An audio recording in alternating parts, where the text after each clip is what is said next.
الحمد لله رب العالمين والصلاة والسلام على سيد الأنبياء والمرسلين وعلى آله وأصحابه أجمعين. أما بعد، فأعوذ بالله من الشيطان الرجيم. بسم الله الرحمن الرحيم.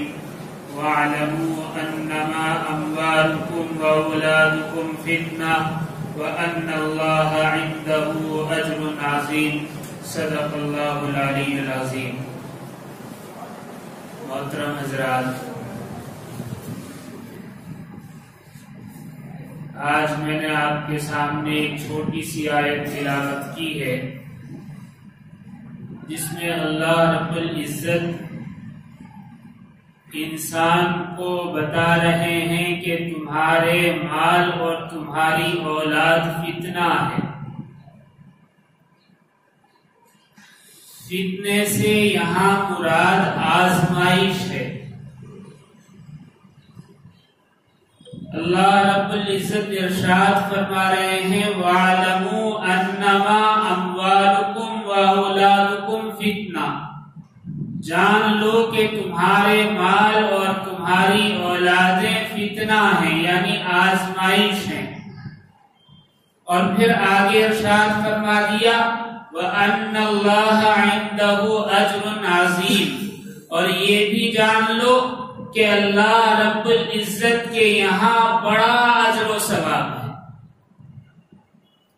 نبی کریم صلی اللہ علیہ وسلم کی حدیث ہے، حضرت کعب بن عیاض رضی اللہ تعالی عنہ فرماتے ہیں کہ نبی کریم صلی اللہ علیہ وسلم نے ارشاد فرمایا ہر امت کے لیے کوئی نہ کوئی آزمائش ہوتی ہے اور میری امت کی آزمائش مال ہے.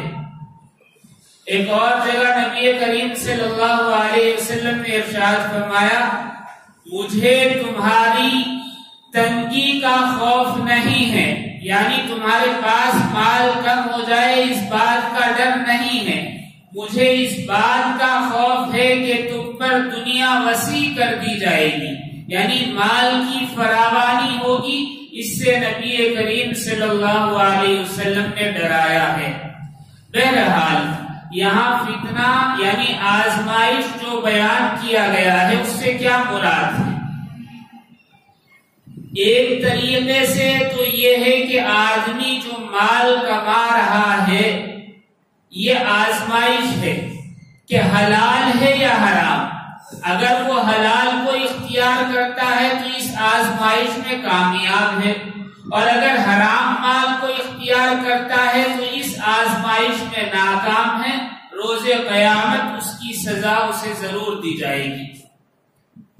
اسی طرح اللہ رب العزت نے مال عطا کیا لیکن اس مال کو صحیح استعمال نہیں کر رہا ہے، یعنی غلط جگہ استعمال کر رہا ہے، بے مصرف اس کا استعمال ہے، تو یہ مال بھی فتنہ یعنی آزمائش ہے. مال اللہ رب العزت نے عطا فرمایا ہے اور اس کی زکات نہ دے، صدقہ نہ دے، فطرہ نہ دے تو یہ بھی اس کے لیے فتنہ ہے، آزمائش ہے. اور اگر سب کچھ ادا کر رہا ہے لیکن اطراف میں غربا ہیں ان کا حق ادا نہیں کر رہا ہے تو یہ بھی اس کے لیے فتنہ اور آزمائش ہے. اس لیے کہ نبی کریم صلی اللہ علیہ وسلم نے ارشاد فرمایا مفہوم حدیث یہ ہے کہ جس کا پڑوسی بھوکا ایسے آدمی سے اللہ رب العزت سخت ناراض ہوتے ہیں، اس سے باز پرس ہوگی. یعنی کوئی پڑوسی بھوکا سو جائے اپنی مفلسی کی وجہ سے، تنگ دستی کی وجہ سے، تو اس کے برابر میں رہنے والا ایسا آدمی جس کو اللہ نے مال دیا ہے اس سے اس کا سوال ہوگا. بہرحال مال آزمائش ہے. اگر صحیح زکات بھی دے، غربا کا حق بھی ادا کرے، پڑوسیوں کا حق بھی ادا کرے، رشتہ داروں کا حق بھی ادا کرے اور حلال طریقے سے بھی کمائے تو بھی مال آزمائش ہے. کیسے؟ وہ جو اللہ رب العزت نے حلال مال دیا ہے وہ مال اور پھر اس کے صحیح استعمال ادراک بخشا ہے، اس پر اگر شکر نہ ہو تو یہ فتنہ ہے۔ شکر ادا کرنا ضروری ہے کہ اے اللہ تو نے مجھے نوازا۔ اور اولاد فتنہ کیسے ہے، یعنی آزمائش کیسے ہے؟ ایک تو یہ کہ نبی کریم صلی اللہ علیہ وسلم کا ارشاد ہے کہ جب کسی کے ہاں اولاد ہو وہ اس کا اچھا نام رکھے، اس کی صحیح تعلیم و تربیت دلائے اور پھر اس کا وقت پر نکاح کر دے تو دونوں یعنی ماں باپ دونوں جنتی۔ اور اگر یہ حق ادا نہیں کیا تو پھر یہ آزمائش، اولاد آزمائش اور فتنہ کیسے ہے؟ نبی کریم صلی اللہ علیہ وسلم نے اس سلسلے میں بڑی رہنمائی فرمائی۔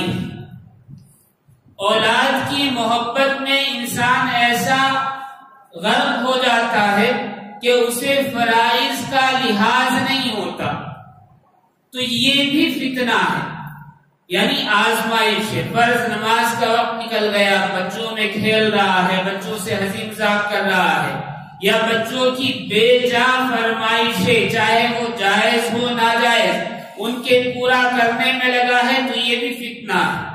اسی طرح ان کی صحیح تعلیم نہیں ہوئی، صحیح تربیت نہیں کی، ان کو دین پر نہیں چلایا یا ان کو دینی راستے پر گامزن نہیں کیا تو یہ بھی فتنہ ہے، آزمائش ہے۔ اگر اس آزمائش میں فیل ہو جائے تو روز قیامت اس کے لیے جواب دہ ہونا پڑے گا۔ بہت ساری احادیث ہیں جس میں ہے کہ اولاد کی وجہ سے بعض مرتبہ والدین کو دوزخ میں جانا پڑے گا۔ کیوں؟ وہ ایک حدیث کی ہے جس میں واضح ہے کہ ایک عورت 4 مردوں کو جہنم میں لے جائے گی۔ کیسے؟ ایک عورت سے سوال ہوگا کہ تو نماز نہیں پڑھتی تھی، تو وہ کہے گی اے اللہ میرے والد مجھے تاکید نہیں کرتے تھے، تو لہٰذا مجھے اگر جہنم میں ڈالا جا رہا ہے تو اسے بھی ڈال دیں۔ یعنی اپنے باپ کو لے کر جائے گی، اپنے شوہر کو لے کر جائے گی، اپنے بھائی کو لے کر جائے گی اور اپنی اولاد کو لے کر جائے گی، یعنی اپنے بیٹے کو لے کر جائے گی۔ اس سے معلوم ہوا کہ اگر اولاد کی صحیح تعلیم تربیت اور ان کو دین پر قائم نہ رکھا جائے تو یہ جہنم میں لے جانے کا سبب ہو سکتے ہیں۔ اس لیے اولاد فتنہ ہے۔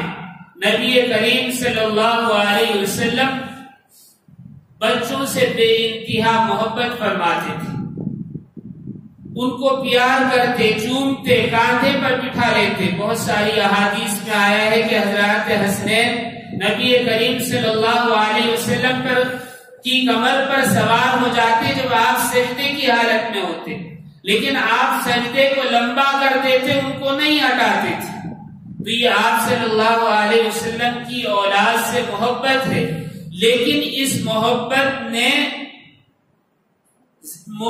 محبت نے زیادتی نہیں کی، یعنی اس محبت نے فرائض سے نہیں روکا۔ جو نبی کریم صلی اللہ علیہ وسلم کے فرائض تھے، معمولات تھے، اللہ کے روبرو جو آپ کی مشغولیات تھی، عبادت تھی، دعا تھی، امت کے لیے تبلیغ اور دوسرے بہت سارے امور، ان سے اولاد کی محبت نے نہیں روکا۔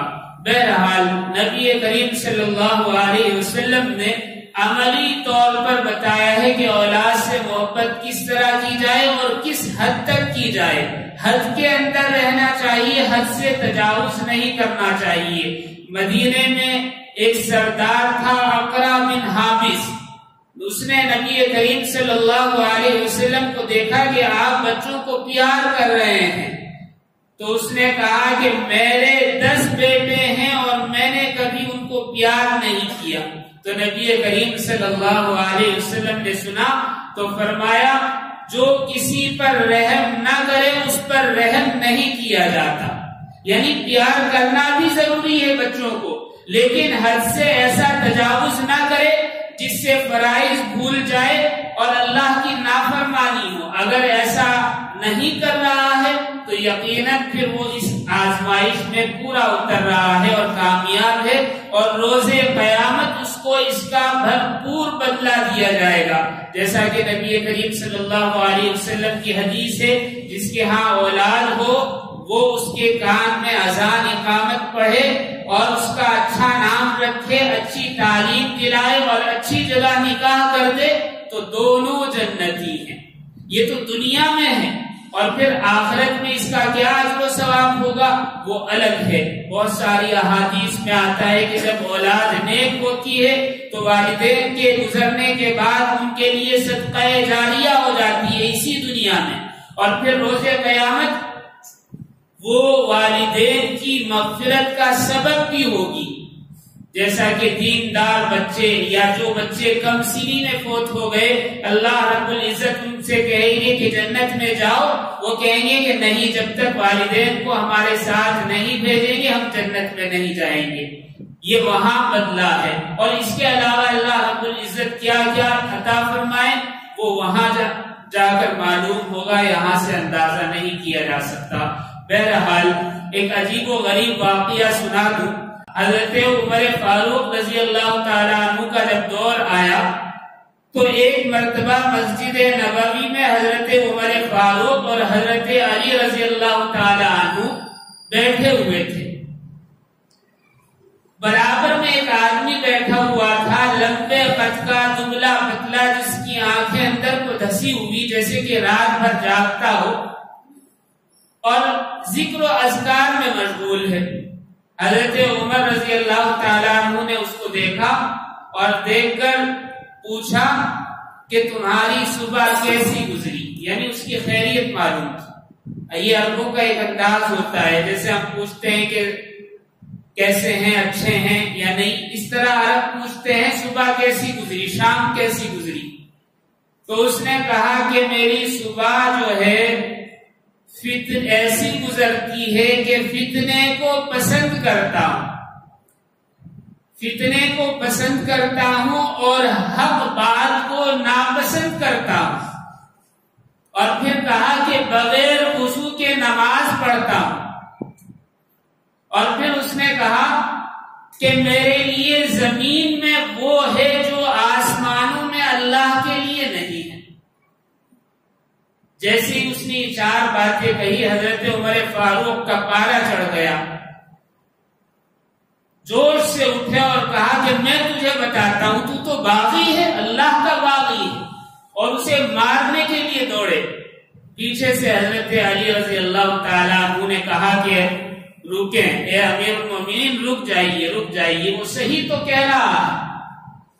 حضرت عمر کو بڑا تعجب ہوا کہ یہ بات کیسے صحیح ہے، ایک تو فتنے کو پسند کرتا ہے اور حق بات کو ناپسند کرتا ہے، اور بغیر وضو کے نماز پڑھتا ہے، اور اللہ رب العزت کے بارے میں ایسی بات کہہ رہا ہے گویا یہ اللہ سے بھی آگے نکل گیا، نعوذ باللہ۔ تو حضرت علی نے کہا کہ آپ رکیے، اس کی بات آپ نے نہیں سمجھی۔ کہا کہ کیا کہہ رہا ہے؟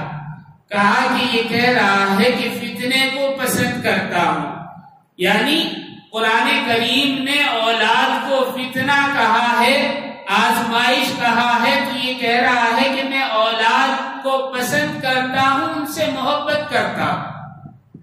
اور پھر یہ جو کہہ رہا ہے کہ حق بات کو ناپسند کرتا ہوں، تو قرآن کریم میں اللہ رب العزت نے کئی جگہ ارشاد فرمایا کہ موت برحق ہے، یہ موت کو ناپسند کرتا ہے۔ اور پھر کہا کہ یہ جو کہہ رہا ہے بغیر وضو کے نماز پڑھتا ہوں، تو یہ نماز نہیں پڑھتا بغیر وضو کے، بلکہ عربی میں صلاۃ کہتے ہیں درود شریف کو بھی، تو یہ درود پاک پڑھتا ہے بغیر وضو کے۔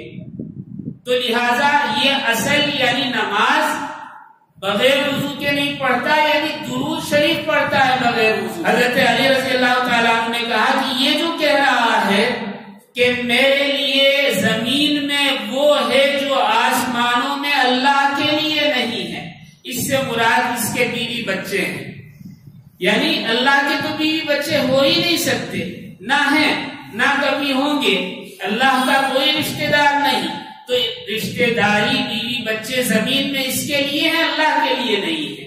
حضرت عمر رضی اللہ تعالیٰ عنہ مسکرائے اور فرمایا کہ جہاں ابو الحسن یعنی حضرت علی کا نام ہے کہ جہاں ابو الحسن نہ ہو وہاں رہنا بیکار ہے، یعنی بات سمجھ میں نہیں آ سکتی، حضرت علی کی ذہانت ایسی تھی۔